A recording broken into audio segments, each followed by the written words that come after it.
Yung kamatis natin mga kaagri, kahit inuulan, ulan init,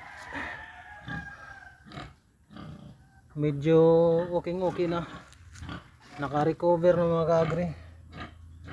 Yan o, yan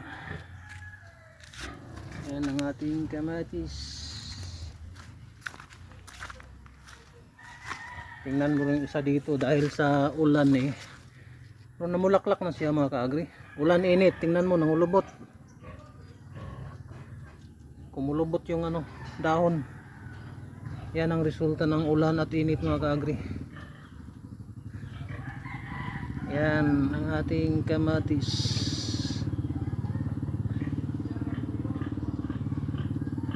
Sana mabuhay ito mga kaagri, sana maka-recover ito Yan o.